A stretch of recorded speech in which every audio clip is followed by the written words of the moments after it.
You don't hear the engines taking off. You don't see the long lines waiting to check in, and if you look closely, some countries are quietly disappearing from America's air map. Not because they went bankrupt, not because they lack aircraft, but because they no longer want to come here. In the past 18 months, more than 10 international airlines have quietly pulled out of routes to the US. No press release, no farewell to customers, just silently disappearing from the booking systems. What does this mean? It means those empty seats on flights aren't just a commercial issue. They're a warning of a deeper crisis, a crisis of image, of experience, and of trust today. We're not going to talk about who pulled out, we're going to decode why they did. Why has the once brilliant American dream started fading from the global radar? And what's waiting for America at the end of the runway? The place that once welcomed the world. Now left behind first, there was once a place that served as the gateway for the world to enter America. Every day, over 500 flights took off and landed. The airport's digital boards used to flash non-stop. Italians, Koreans, Brazilians, Arabs, they all saw this as their first stop upon arriving in the US. That place is John F. Kennedy International Airport, JFK, a symbol of New York, a symbol of America. But today, that symbol stands nearly empty in the most literal sense. No more crowds arriving from Frankfurt, no more passengers coming in from Sydney, and foreign-flagged aircrafts are slowly disappearing. The airlines didn't leave all at once, or loudly they left like someone who has lost all hope silently. In the first half of 2025, JFK reported a drop of over 37% in international travelers compared to the same period in 2023. That's not just a number, that's unbooked meals, empty taxi rides, duty-free stores closing early because there's no one to buy. An immigration officer at JFK shared back in the day, the night shift was the toughest. Now, I volunteer for the night shift because it's quieter. So quiet that sometimes I can hear suitcase wheels rolling on the floor. You couldn't hear that before. What's scary isn't the lack of passengers, it's the lack of anticipation. No one asks, when will I get to visit America? Anymore, instead, it's, should I even go there? But why JFK, the former heart of global travel, being avoided by international carriers? The reason isn't just one factor. It's the accumulation, fuel prices, rising landing fees in the US surge, strict immigration policies, longer ground time, added operational costs. Negative passenger feedback airlines get, poor service ratings on US-bound routes, aging airport infrastructure, lack of charging stations for modern aircraft, insufficient lounges for business travelers, security instability no airline wants to risk, a PR disaster if passengers are assaulted, profiled, or lose their luggage in the US. All of it combines into a reputational risk zone that airlines want to avoid, not because they hate America, but because they can't ensure a good experience for their passengers once they land here. This is no longer about traveling to America is harder. It's about traveling to America isn't worth the risk anymore. In an internal memo, one European airline bluntly noted, temporarily suspend flights to JFK, shift all priority to East Asia. Reason low customer satisfaction scores, below KPI standard. Not a single line about emotion.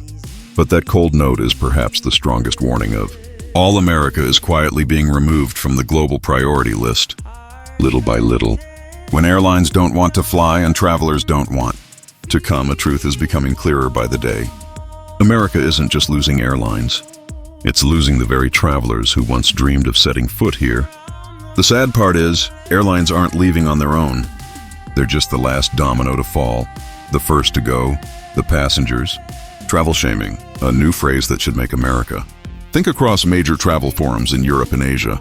A new term quietly emerged around mid-2024, travel shaming, being judged negatively just for choosing a controversial destination. Ironically, America is becoming one such example. You're going to the US? Be careful.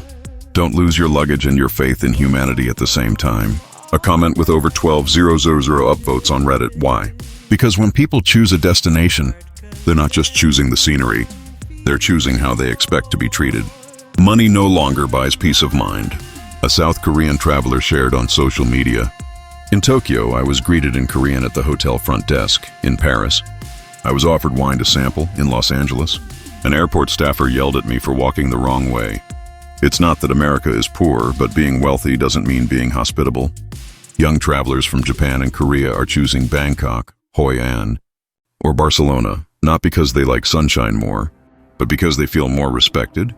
Recent global tourism surveys reveal 78% of Asian tourists now prioritize social safety and respectful treatment over sightseeing. In the top 10 cities ranked as having the most welcoming travel experience, not a single American city made the list in 2024. Dreams have changed, America is no longer the one fantasy back in the early 2000s. If you asked an Asian student where they dreamed of traveling first, the answers were Los Angeles, New York, or Miami. Now, try asking again.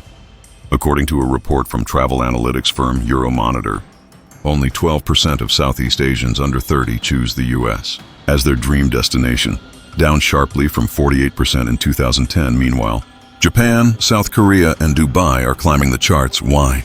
Because those places understand young people better. No complicated visa, no aggressive security checks, no fear of being trapped in an overpriced healthcare system if something goes wrong, and no side eyes just for being Asian. Travel isn't just a trip, it's a choice. Based on Trust, a tourism analyst in Singapore wrote, traveling to the US is no longer about discovery, it's a risk equation. And today's youth don't like gambling. You might have the Statue of Liberty, the Grand Canyon, even Disneyland. But if someone hesitates when booking, you've already lost them. And when travelers no longer want to come, airlines have no reason to fly. Don't blame the airlines. They're just doing what businesses do, fly where people want to go, and America is slowly being left off the list. The alternatives: why the world is choosing Asia over the US. The world is still moving. Planes are still packed. Travelers are still spending thousands on vacations. But here's what's changed. They're no longer flying west. Tokyo, Seoul, Bangkok, Asia is rising as the new global backyard. In 2025, something unprecedented happened. The total number of international flights to Japan surpassed those to the US for the first time, and it wasn't a fluke, it's part of a deliberate, lasting shift, according to OAG aviation data. Routes from Europe and Australia to Tokyo, Seoul, Singapore, and Bangkok are growing 2.3x over 2 years, getting the golden time slots. Equipped with newer aircraft, fuel-efficient models, premium service on board. Why? Because these destinations offer reasonable cost. You can stay at a 4-star hotel in Tokyo for less than a 3-star in San Francisco. Urban safety, no worries about phone snatching, pickpockets, or accidentally walking into a tent city. Clean and courteous Japanese train stations are tidier than most US airports, even serving twice the passengers. Hassle-free entry, fast e-visas, under 10-minute immigration. No interrogations about why you're visiting. Travel experience is a product, and Asia does it better. When you travel, you're not just buying a flight. You're buying the feeling of being welcomed. America once sold that feeling through a dream. Hollywood, Wall Street, the Apple Store. Today, Asia sells comfort, respect, and ease, a luxury version America no longer provides. A British traveler wrote after visiting Seoul in Korea, "I don't speak the language but never felt lost. In the US, I speak English and still felt isolated." Australian, European, and Middle Eastern travelers, they're not withdrawing from the world. They're just changing direction. Australians used to fly direct to LA. Now they fly to Okinawa or Nha Trang. Middle Easterners used to choose Las Vegas. Now they're heading to Phuket or Da Nang, where halal resorts meet international standards. Europeans once flew into Chicago. Now they're landing in Seoul, where they're greeted in their native tongue, supported by travel apps, and not worried about medical costs if accidents happen. They're all spending more, just not in the US.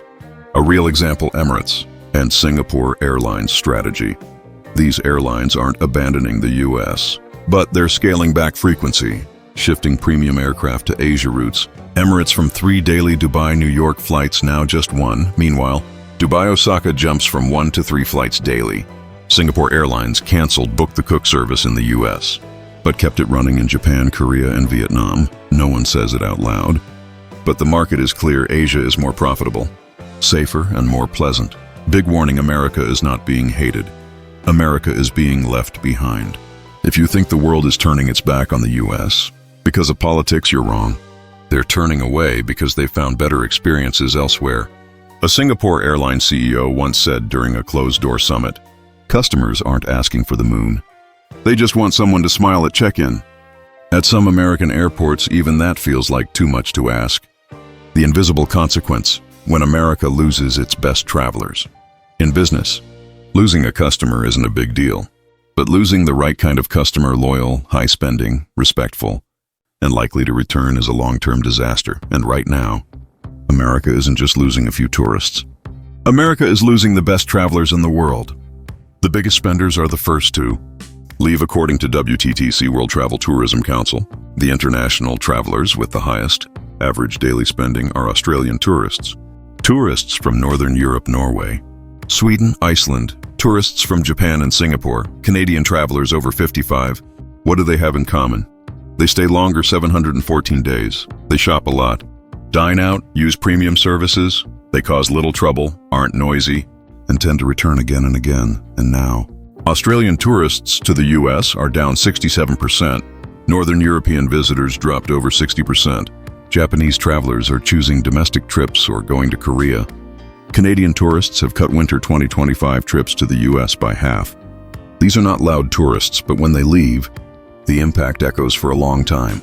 Losing a tourist, losing a brand ambassador. When a Japanese traveler enjoys a vacation in Hawaii, they don't just spend money. They write reviews, they tell their friends. They come back next time and bring their whole family. On the other hand, when they're disappointed, they don't make a scene. They just quietly remove you from their list forever. You can spend millions on tourism ads, but you can't buy back a lost word-of-mouth recommendation? Smart tourism economies know this. Japan invested $400 million to build a visitor center friendly to seniors and people with disabilities. South Korea launched a 247 hotline for foreign tourists, staffed in 7 languages. Thailand created Tourist Police, a specialized unit ready to assist and escort international visitors. The UAE offers free emergency medical care to all tourists with an average wait time of under 30 minutes. Meanwhile, in the US, a Finnish traveler who lost luggage at an airport waited 9 hours for assistance and ended up buying new clothes because the system couldn't handle international guests. It's not just revenue. America is losing mindshare. Imagine you're a 21-year-old student in New Zealand. You have one chance to take an overseas trip during college. Where would you choose? The answer for today's generation is increasingly not the US. And when a country disappears from the dream list of the global youth, it stops being a symbol. America was a symbol, but even symbols need maintenance. Leave it in the dust too long and the shine fades. The ripple effect, industries fall together, losing high value. Tourists losing premium orders, Michelin star restaurants close early. Boutique hotels go underbooked, hospitality jobs get cut. Local economies weaken, communities lose income, national image declines. A negative spiral begins. The price of silence. Why no one is talking, and why that's dangerous. No press releases, no farewells from airlines, no national news broadcasts, even the government held no briefings, and so, the flights disappeared. The airlines withdrew. The travelers stopped coming back, in silence. Silence not from ignorance, but from no one wanting to take responsibility. Empty terminals, short-staffed immigration counters, idle duty-free stores. Everyone sees it, but no one dares name the real reason. The US FAA blames global turbulence. State officials say numbers will bounce back in summer. International airlines quietly redeploy aircraft with no comment. Why? Because pulling out of America isn't an accident, it's a calculated decision. And when a company has calculated an exit, the truth has already been measured and doesn't need to be said out loud. The media doesn't cover it because there's no clickbait image. If there's a crash, media reports it. If there's a strike, they run bold headlines. But when it's a quiet retreat with no dramatic event, it's just not newsworthy. And that's the danger, because in the age of media, the biggest failure isn't criticism, it's being forgotten. No airline executive is called in for questioning. No tourism official is forced to explain. No major channel runs a deep dive on why international visits to the US are plummeting. Everything fades into a gray zone. The iceberg of crisis is when no one even talks about it. A real crisis doesn't begin with shocking news. It begins when people stop mentioning it, because when no one brings it up, no one feels urgency. When there's no urgency, there's no action. And when there's no action, the worst happens. People grow used to decline.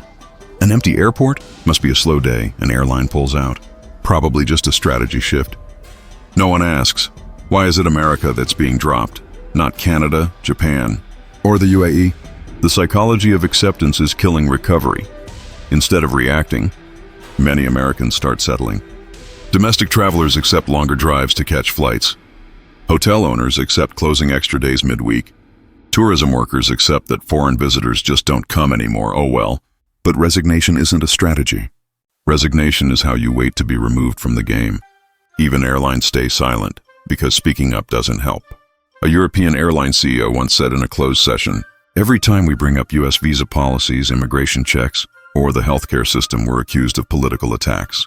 So it's better to just reassign the planes and stay quiet." The result? They leave and no one knows why. Only the passengers find out last when the tickets are no longer available. An America that's not talked about will no longer be. Thought about, the greatest danger isn't being criticized by the media. The danger is when the world stops mentioning you among its top picks. When an airline drops the U.S. from its priority list.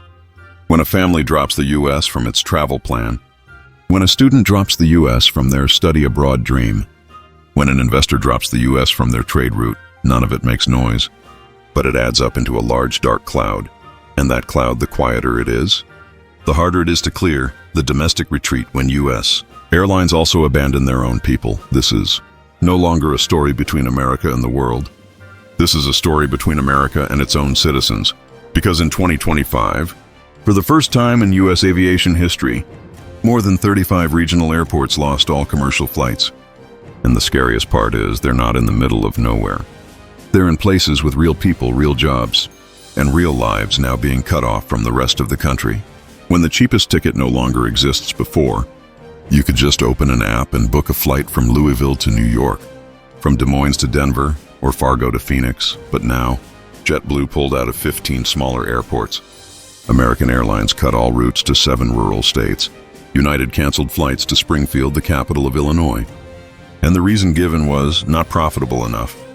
The elderly can't fly because airlines no longer want to land in the small city of Helena, Montana, home to over 30 Zazuran people, mostly retirees and older residents since March 2025. No airline serves the city directly. A 73-year-old woman shared on local radio, "I have 2 grandkids in Atlanta. From now on, to see them, I have to drive over 5 hours just to get to the nearest airport. Am I still strong enough for that?" America isn't being divided by borders. America is being divided by the gap between has a flight and no longer has a flight. Cutting connection, cutting opportunity. In a town in Iowa, when the flight to Chicago was canceled, the largest logistics company in the area pulled out and moved operations to a neighboring state. Why? Because every time the regional director flew in to inspect the warehouse, he had to drive an extra 3 hours. The result, 40 jobs lost. The local economy dropped 11% in business revenue. Talented students could no longer study far away because their parents couldn't travel to support them. A country is no longer a union. When it's no longer connected, you can't call yourself the United States of America if people in Kentucky can't access healthcare in New York. Young entrepreneurs in Ohio can't attend a conference in California.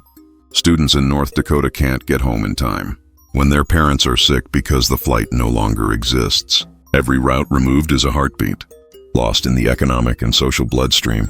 Non-profitable doesn't mean worthless. Domestic U.S. airlines now operate more like investment funds. They go where the return is high and leave where the losses are too much. But here's a truth they've forgotten. Not all value is measured in money. A route that loses 30,000 a month but keeps a community alive, a small economy moving, and a population from isolation that's a loss worth taking. Without connection, what's left is just a map, not a country. America doesn't lack runways, it's just slowly pulling back its own wings. With over 5,000 civilian airports, the U.S. has the densest aviation network in the world. But the irony is the airports are still there, the planes are not. And in those giant buildings, people now look up at the digital boards, not to check departure times, but to wonder when will this place be erased completely. The problem isn't the airline, it's a model where America is. For the affluent, only people blame the airlines for abandoning communities. But let's be honest, do you think they had a choice? An airline is a business. They need profit, they pay wages, maintain aircraft, buy fuel, pay taxes. The scarier question is, why has America, the very country that invented commercial aviation, allowed its network to operate solely on profit logic? The airlines didn't abandon America. They abandoned those who aren't wealthy. Look at the map of routes that are still served in the domestic system. New York, San Francisco, Miami, Las Vegas, Dallas, Seattle, all are big cities with upper middle class populations. Corporations and platinum credit cards and the places left behind. Erie, Pennsylvania, Missoula, Montana, Monroe, Louisiana, Bakersfield, California, Sioux City, Iowa. These aren't just small names on a map. These are hometowns for millions of working-class Americans, laborers, farmers, mechanics, high school teachers. But if you live there, you're no longer served. The plane ticket is now a measure of status. Once upon a time, civil aviation was created to connect people no matter who they were. Today, U.S. air travel is becoming a premium service reserved for those who can pay, live in big cities, and stay close to major hubs.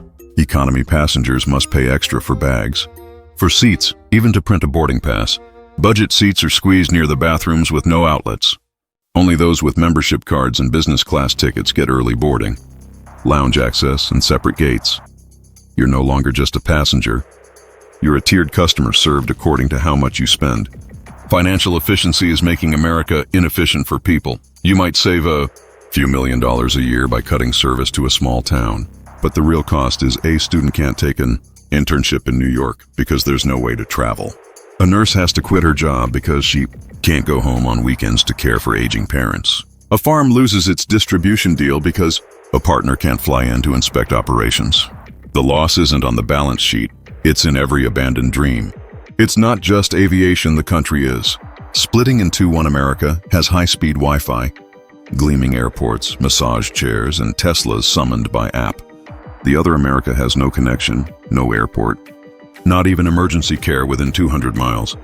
No one is clearly at fault, but everything is running on an invisible logic. If you can't pay enough, you don't deserve access, and once that logic is accepted in transportation, it will spread to education, healthcare, housing, and freedom of movement, things that were supposed to be basic.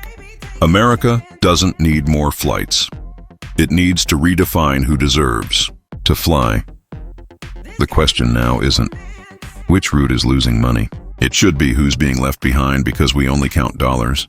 If we only maintain routes to profitable areas, then America won't be a united country.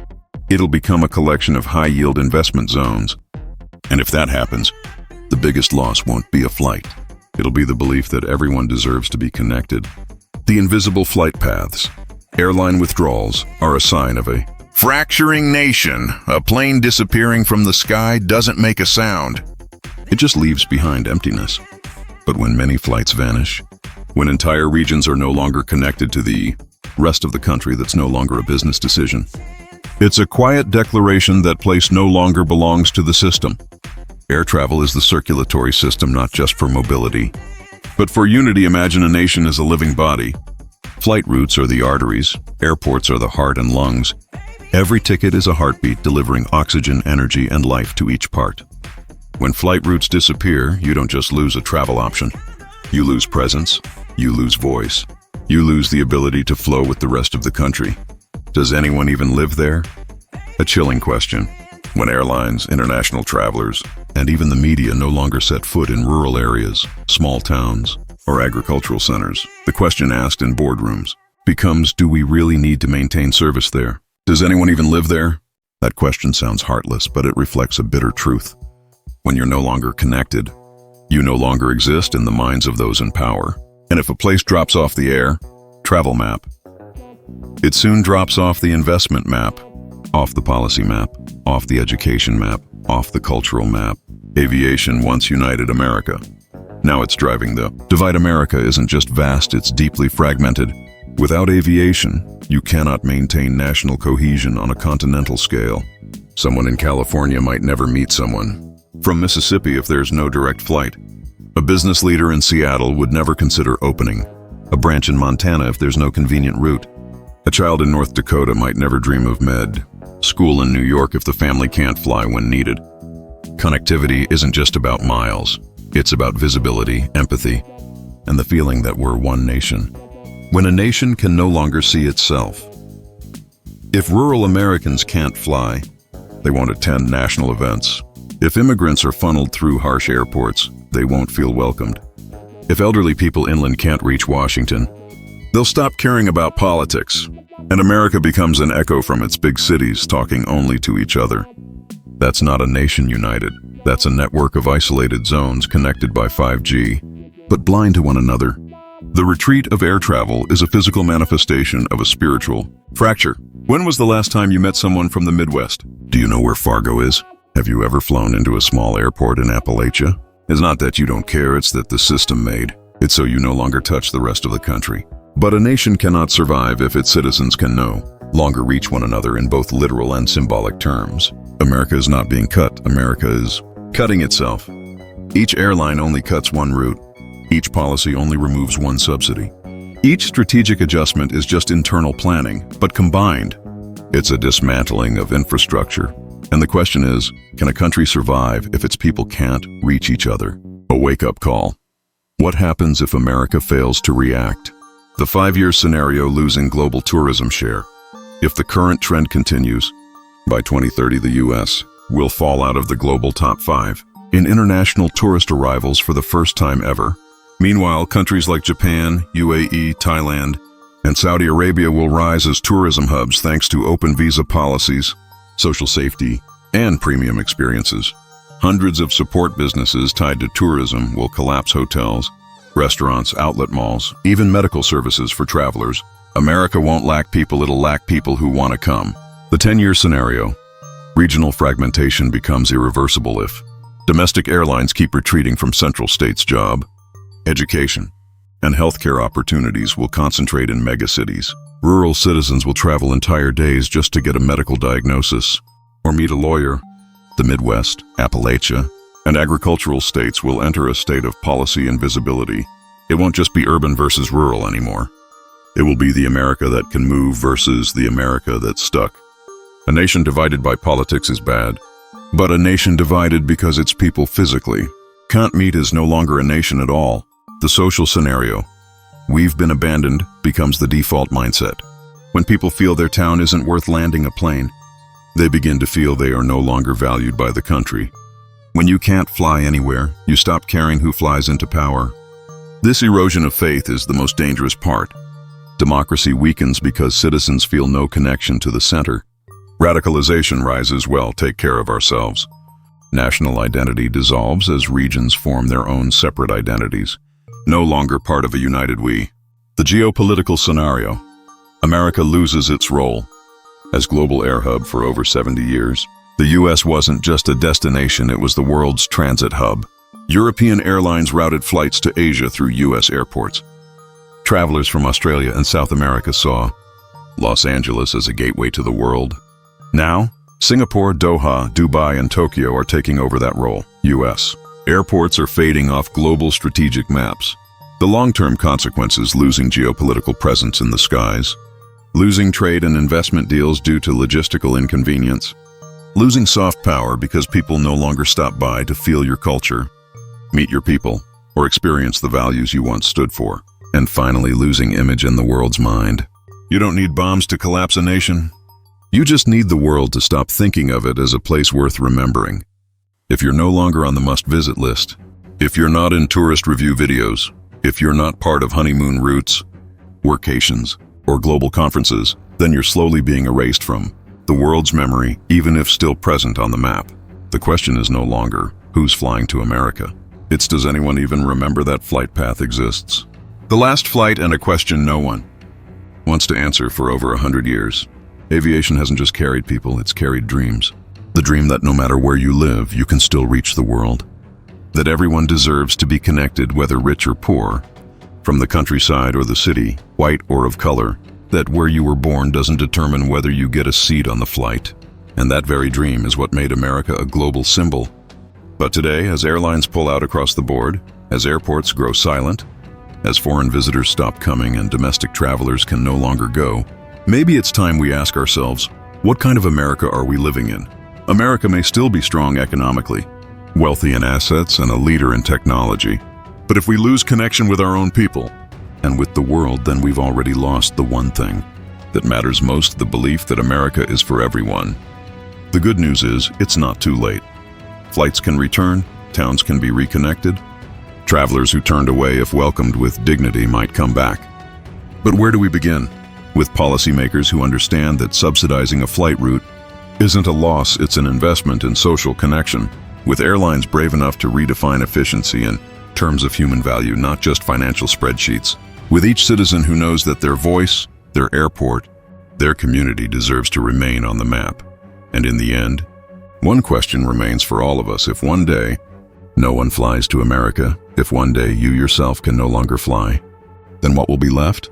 Is that the day when America is no longer being abandoned, but has abandoned its mission to connect?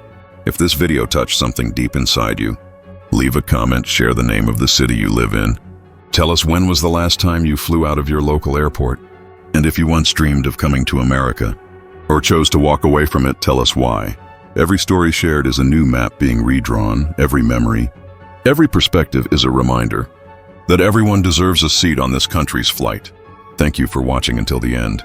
Don't forget to hit subscribe, because here, we don't just deliver information. We tell the stories no one dares to tell. And we ask the questions America can no longer afford to avoid. See you in the next video. A video that just might be the ticket to a new flight for all of us.